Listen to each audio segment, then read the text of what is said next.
that junk? How can you eat raw fish? Ugh. Don't even wiggle a toe or I'll turn you into a lead soldier. And I don't know who you are, mister, but there's been a big mistake here. The only mistake you made was getting drunk when you should have kept running. We are not going to allow any more big plays tonight, gentlemen.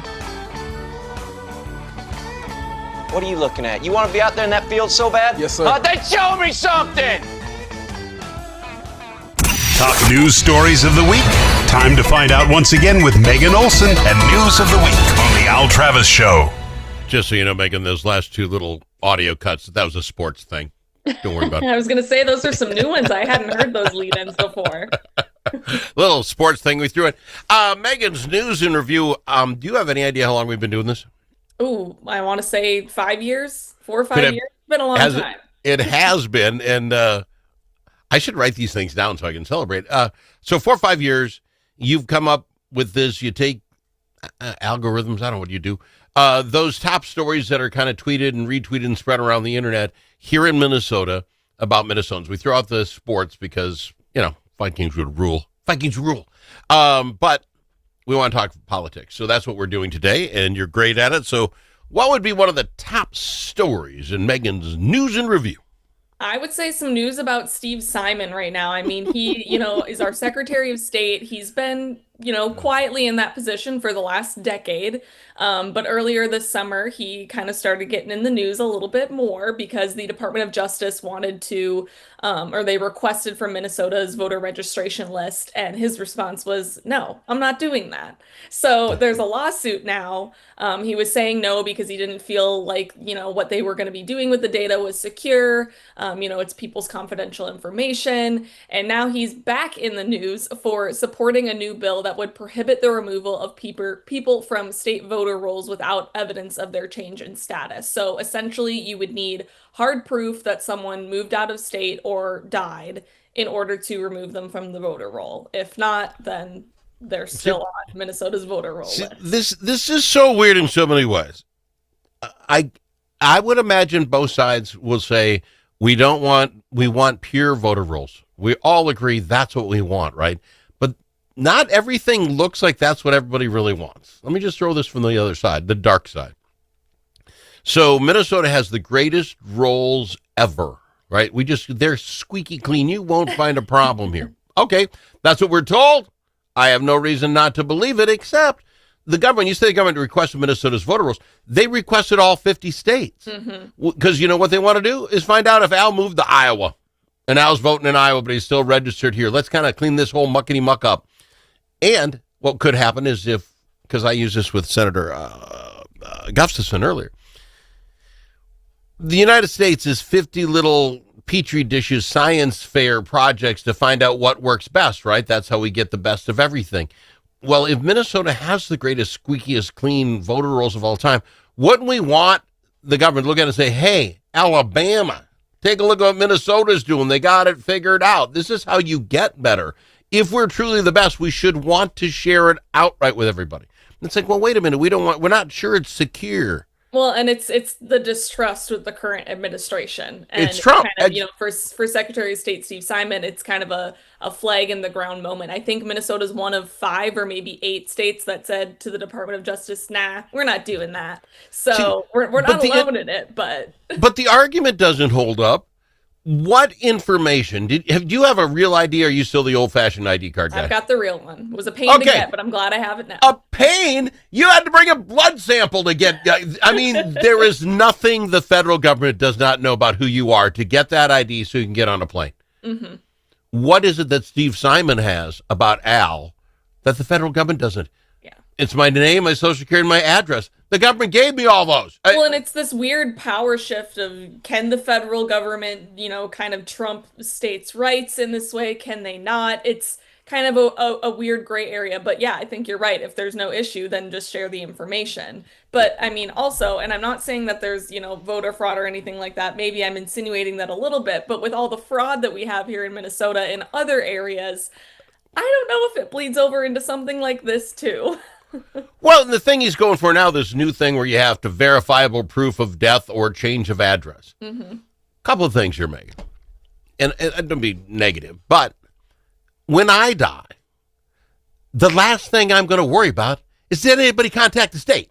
I'm out, I'm done. I'm not contacting the state. Now, if I move to Iowa, let's just say I move to Iowa. I moved to Iowa. I got the house. I got to sell my stuff. I got to get a U-Haul. I got to bring the wife and the dog. We got a new place. I got things. Contacting Steve Simon for the election coming in 2 years low isn't on the totem pole. Yeah. So how is it not? And this is back to, I'm not big in the federal government doing all this, but this might be where they step in. We should have a regular database. Al moves to Iowa, 30 days, 60 days to get your license. As soon as I move and say, hey, I'm in Iowa, boom. Excel spreadsheet, my data card, whatever goes to Minnesota says, hey, Al's with us now. Take me off the rolls. Why would you not want that? In 2025, you know what you should do this? The cell phone people. The cell phone people should be in charge. You know why? Because they know right where your butt is at all times. I have friends. They do that gambling thing, FanDuel, whatever. You can't do it in Minnesota. They drive 8 miles south to Iowa, and then the little phone says, okay, you're in Iowa, you can bet. Yet we can't tell if somebody lives in Minnesota or Iowa. Come on. We can let the phone companies do it. It's the last thing on people's lists when they move. It's comical because it makes me feel like a little bit like a pariah because the first thing I do when I move is register to vote at that new address. That is like the number one thing that I do when I've moved, the handful of times in the last 5 years. And God love you for that. That's great. But did you tell the last place you're out? No. No. I switched was counties. I mean, it's not like I switched states, but yeah, it's a weird issue for Steve Simon to be kind of sticking a flag into the ground on, but we also have heard grumblings that maybe he would run for a different position in the future. I mean, now that Walz is in the governor's race, I don't think he'll be entering into that race, but there has been chatter of that. And I think all of this is kind of leading up to him building his resume to be able to say, hey, look at all the things that I did. Now elect me to whatever. All of it leads to the suspicion something's up. Great roles. However, we're not going to share how within the other states so they can have great roles. However, I really want this dead man, let us know when you're dead thing or move. I don't know. Makes no sense. It's kind of, I've been using this. So my father died, 4 months ago, something like that. Go to the funeral and the state issues you your death certificate. And then you got to decide, do I want 10 real ones for like $100? And then a couple of photocopies because some people take photocopies, others won't. But the state generates that. So the guy, the kid, the person, the computer, the generator that doesn't instantly tell the state of Minnesota he died. I mean, it should be like this. I mean, but it's not. It's not. And I mean, we could talk about this issue at length, but we could also talk about, all the other issues in Minnesota right now. Another one. Fine. Move on, Al. Okay, you've done this long enough to tell me it's time. Move on. Another one that was really interesting that rose to the top this week comes out of the Minnesota BCA. And they've identified over 200 cases where there were breathalyzer errors. So basically their breathalyzers weren't working properly. And so they've identified all these cases. I think it's close to 300 now. And so all these agencies have suspended use of them. They have to check to see, I think it's some like oxygen thing in the system that they have to double check that it works, but they're going on a case by case basis now with all of these cases where people got DUIs because of these. Isn't it like 3 counties though, for the most part? They're saying watch it across the state, but I think it was 3 counties where most of those went bad. And as I understand, I tried to read up, so you got to be a scientist to understand.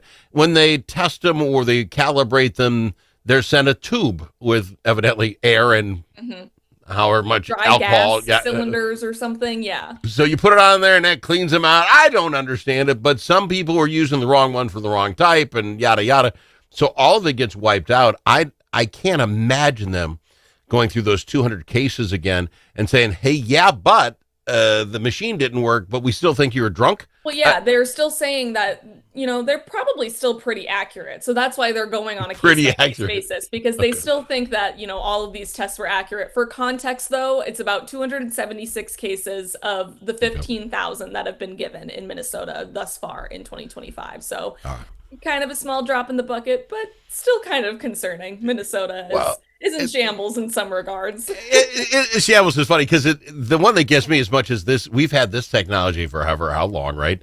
We don't have this for driving under marijuana. I smelled marijuana and drive some saliva tests, but that's going to be years before it comes to the forefront. And that comes out, and all of a sudden we got to trust that when we can't do the little, I don't know. That's not good. We got to go to break. Is that okay if we go to break? Can I be in charge of the break? Can I go to break? And you can Yeah, talk we can about go to okay. break. We can come back and talk about special session and Minneapolis mayoral race updates because there's a lot to unpack there. That's all after this on Megan's News and Review. When the stakes are high at the Minnesota Capitol, you need more than a lobbyist. You need a partner. At Momentum Advocacy, we bring nearly 90 years of combined experience in government relations, public affairs, and strategic communications. From nonprofits to national corporations, we help organizations navigate Minnesota's political landscape with integrity, insight, and results. Whether you need legislative champions or headlines, Momentum Advocacy delivers. For more, visit momentum-advocacy.com. Momentum Advocacy, your friends at the Capitol. Achieving your financial goals requires individual planning and a comprehensive approach. At Midwest Money Management, our mission is to provide you with the knowledge, tools, and confidence to feel comfortable financially today and secure about tomorrow. Learn more at MidwestMoneyManagement.com. That's MidwestMoneyManagement.com. Securities offered through JW Cole Financial Inc., member FINRA and SIPC. Advisory services offered through JW Cole Advisors Inc. Midwest Money Management and JW Cole Financial Inc. and JW Cole Advisors Inc. are unaffiliated entities.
Easily offended? The Al Travis Show is not for you. The Al Travis Show. All sides are welcome. We've got our Megan's in with Megan's News in Review. What's the next big story? Well, it's one that I've avoided kind of this whole summer. It's not something I, really brought up on the show much. I figured most listeners probably don't care about Minneapolis too much, but this Minneapolis mayoral race is heating up and the election is 3 or so weeks out. Yeah. It is a crazy race, and the reason why it's so crazy is because they have ranked choice voting. So really, it could go any which way. You've got Senator Omar Feta, who's running against Frey. We had the big endorsement battle earlier this year. We had the endorsement of Feta get revoked by the DFL. They're kind of on. But didn't Ilhan Omar, didn't she just back it? Yeah. Yeah, finally. So, I mean, she's made comments before about, the endorsement battle and how that process was messed up, etc. But now she's weighing in, endorsing the Frey challenger. But what's really unique to me about this race is that it's being painted as, okay, Frey is for donors, developers, and insiders, and then Feta is kind of for the rest of them, for the renters, the transit riders, all this stuff. But when you look at donations and see who in Minneapolis is donating to what campaign, Frey beats everyone by a mile. He has, the biggest swath of Minneapolis folks that are donating to his campaign. When it comes to Feta, it's out of state. it's Yeah. the greater Twin Cities area, but really kind of will be pivotal in what is the direction of Minneapolis. We've seen it kind of crumble in recent years, Yeah, and how far I know. left are they willing to go? And like I said, ranked choice voting really kind of muckies up the water. So And that is just so crazy, the ranked choice voting. We should spend a whole hour on that someday because it doesn't make sense. Yeah. Well, I didn't. My guy didn't win, my first place guy, so my second place guy should get my second vote so he can get in. Whoever said we voted twice in America? And it makes for really messy politics because then you have candidates that are banding together. Like in 2021, a bunch of candidates formed a Anyone But Fry alliance and encouraged people to rank anyone but Fry. So it's complicated. I think for voters, it's confusing. And I would say, disenfranchises folks because they don't understand it. So, but that's what I'm going to be keeping an eye on. Okay, it gives other people extra votes. This guy I really wanted, but if I don't, I get my second place guy. Who votes twice in one election? That doesn't make any sense. All right, what else you got for me? Special session, we've been talking about this the last several weeks. Walz had indicated he was working with leadership to try and figure out if a special session for gun control was even on the table. It kind of appears to be maybe that it stalled, but this last week, 35 clergy members gathered at the Capitol, really putting pressure on Walz to make the call and have this special session. I don't think the votes are there by any means. It is not But then happening. this morning, too, I also saw maybe DeMuth, who is the Speaker of the House. She might be running for governor. So Wow. there's a lot up in the air at this current moment. We'll see where things end up, but I don't think a special. I know a couple weeks ago I said I think it's going to happen. I'm going back on my word. I don't think it's going to happen. The numbers aren't there. You can't get anything passed. Even if you got it there, just put everybody on the record so we can all vote against it. You don't have everybody. When the November election happens and we fill the 2 Senate seats, one of them might be a representative from the Woodbury area because she's the leader right now. She does that. Then you're down one in the House, which is a Democrat. So who, you want to go in being down numbers. So then you got to wait for a special session to be held for that I'm seat. done with special sessions. Can we make that or special elections? I'm making that a new muted word. I feel like we had so many this last year. If all this happens like that, I think we get to 7 or 8, which is like Gotta be a 3 record. times it is. This has never happened before. It is off the charts crazy. It's not going to happen, but let me ask you this because you're a great political mind. The governor comes out right after those shootings, and we're going to get this done. He even to the point where people said the numbers are there's own, I think Latz and somebody else, we don't have the numbers for this. He goes, I don't care. People are going to have to take, he was standing pretty firm on this is what we're going to do, obviously because there's people on his left that really wanted this.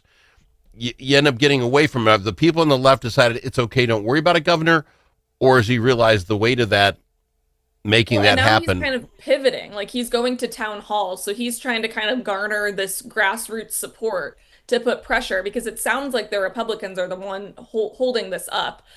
Really, all they need to do is just agree to have the session and agree to make. They don't even have to have the session. All he's got to do is call it, and they got to go to work. Now, what will they cover if they do that? Maybe fraud. Maybe some other stuff comes up And while then they're it there. reflects on him if nothing gets done. So he's really got this delicate political balance. That's why he's doing the town hall thing. He's also running for governor again. So it's partly campaigning. Yeah, I don't know. That governor's race is going to be crazy as it heats up into next year.